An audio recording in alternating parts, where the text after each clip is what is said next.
اعوذ باللہ من الشیطان الرجیم بسم اللہ الرحمن الرحیم۔ اب جو ان دو صورتوں میں خواتین کا معاملہ آیا اس کے حوالے سے اب یہ مقام آ رہا ہے بہت اہم، اس بات کو واضح کرنے کے لیے کہ خواتین اس غلط فہمی میں مبتلا نہ ہوں کہ اللہ کے ہاں سوال جواب جو ہونا ہمارے شوہروں سے ہی ہونا ہے، ہم سے کیا ہے، ہم تو ان کے تابع ہیں۔ ہر عورت ایک مکمل انسان ہے، فل ہیومن بینگ، اور جہاں تک اس کی ایک آنر کا تعلق ہے، dignity and honour, human dignity, وہ بالکل مساوات طور پر شیئر کرتی ہے، اخلاقی طور پر مساوات ہے بالکل، اور ہر ذمہ دار ہے اپنے فرائض کی، عورت بھی جیسے کہ مرد ہے۔ اس کا اپنا ایمان ہوگا، عمل صالح ہوگا تو اللہ کے ہاں بیڑا پار ہوگا، اپنا ایمان اور عمل صالح نہیں ہے تو شوہر بڑے سے بڑا ہو وہ بچا نہیں سکے گا۔ یہ حقیقت کو واضح کرنے کے لیے تین خواتین بلکہ چار خواتین کی مثال یہاں آئی ہے۔ ضرب اللہ مثلا للذین کفروا امرأۃ نوح وامرأۃ لوط، اللہ تعالیٰ نے مثال بیان کی ہے کافروں کے لیے نوح کی بیوی اور لوط کی بیوی کی۔ کانتا تحت عبدین من عبادنا صالحین، وہ دونوں تھیں ہمارے دو بہت صالح بندوں کے تحت، ان کے نکاح میں تھیں۔ فخانتاہما، تو انہوں نے ان سے خیانت کی۔ فلم یغنیا عنہما من اللہ شیئا، تو نہ بچا سکا انہیں ان کا شوہر، ان کے دونوں شوہر جو ہیں نہ بچا سکے اپنی دونوں بیویوں کو کچھ بھی۔ بیوی بھی غرق ہوئی، حضرت نوح علیہ السلام کی وہ بیوی، اور حضرت لوط کی وہ بیوی بھی اسی طریقے سے جو پتھراؤ ہوا اسی میں ہلاک ہوئی۔ تو نہ یہاں وہ بچا سکے شوہر، وقیل ادخلوا النار مع الداخلین، اور کہہ دیا جائے گا داخل ہو جاؤ جہنم میں داخل ہونے والوں کے ساتھ، کوئی شوہر تمہیں نہیں بچا سکتا، چاہے وہ نوح اور لوط ہوں۔ لوط تو خیر اولو العزم من الرسل میں ان کا شمار عام طور پر نہیں ہوتا، حضرت لوط تو بہت اولو العزم، 950 برس جنہوں نے دعوت دی۔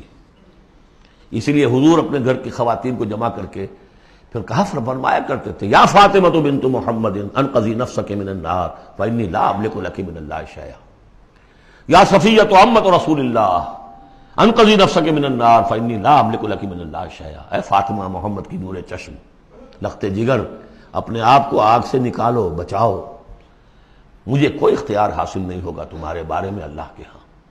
اے صفیہ، اللہ کے رسول کی پھوپھی، اپنے آپ کو آگ سے بچاؤ، اس لیے کہ مجھے کوئی اختیار حاصل نہیں ہوگا۔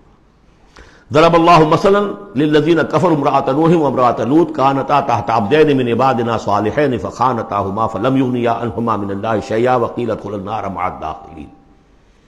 یہ میں بیان کر چکا ہوں ایک دفعہ پہلے بھی کہ اہل تشیع کا خیال یہ ہے کہ یہ زانیہ تھیں دونوں بیویاں، اہل سنت اس کو تسلیم نہیں کرتے۔ خیانت صرف اسی معاملے میں نہیں ہوتی، خیانت رازداری میں سب سے بڑی خیانت ہے، کہ جو راز ہوتے تھے یہ وہ اپنے دشمن، جو حضور انبیاء کے رسولوں کے دشمن تھے، اپنی قوم کے لوگوں کو ان کے راز پہنچا دیتی تھی، یہ خیانت تھی۔ اس لیے کہ سورہ نساء میں جو آیا ہے فالصالحات قانتات حافظات للغیب، غیب کے اندر حفاظت کرنا پوری۔ ظاہر بات ہے کہ بیوی سے زیادہ بڑھ کر تو کوئی نہیں ہوتا کہ جو شوہر کی باتوں سے واقف ہو، تو یہ خیانت ہے اہل سنت کے نزدیک۔ لیکن بہرحال نتیجہ یہی ہے کہ وہ پھر جہنمی ہے، اور صرف نبی کی بیوی ہونے کے ناطے سے انہیں چھٹکارا نہیں مل جائے گا۔ وضرب اللہ مثلا للذین آمنوا امرأۃ فرعون، اور اہل ایمان خواتین کے لیے اللہ تعالیٰ نے مثال بیان کی ہے فرعون کی بیوی کی، آسیہ ان کا نام تھا۔ اذ قالت رب ابن لی عندک بیتا فی الجنہ، اب اس ایک جملے میں ان کی پوری ذہنی اور نفسیاتی کیفیت سامنے آ رہی ہے، جبکہ اس اللہ کی بندی نے کہا پروردگار میرے لیے تو جنت میں اپنے پاس ایک مکان بنا لے، وَنَجَّنِي مِن فِرْعَوْنَ وَعَمَلِهِ، مجھے نجات دے اس فرعون سے بھی اور اس کے عمل سے بھی، وَنَجَّنِي مِنَ الْقَوْمِ الظَّالِمِينَ، اور اللہ جلد از جلد مجھے نجات دے ان ظالموں کی قوم سے۔ یعنی موت کی آرزو کر رہی ہے، محل میں عیش و آرام ہر طرح کا حاصل ہوگا، کیا نہیں ہوگا، لیکن اللہ کے ساتھ ایمان کا معاملہ یہ ہے، اور شوہر کا جو بھی خدائی کا دعویٰ کر کے بیٹھا ہوا ہے، کیا اس نے کفر کا اور اس کا معاملہ ہے، تو ان کے اندر بیزاری کتنی ہے اپنے اس شوہر سے۔ تو گویا کہ دو انتہائی مثالیں آ گئیں، بہترین شوہروں کے ہاں بدترین انجام والی بیویاں، اور بدترین شوہر کے ہاں بہترین انجام والی بیوی جس کا کہ ذکر ہو رہا ہے، اور سب سے اونچی جو خواتین ہوں گی حضرت مریم، حضرت آسیہ حضرت خدیجہ، حضرت عائشہ، حضرت فاطمہ، یہ یوں سمجھیے چوٹی کی خواتین ہوں گی قیامت میں. تو اس حوالے سے یہ جو آسیہ ہیں یہ بھی انہی میں.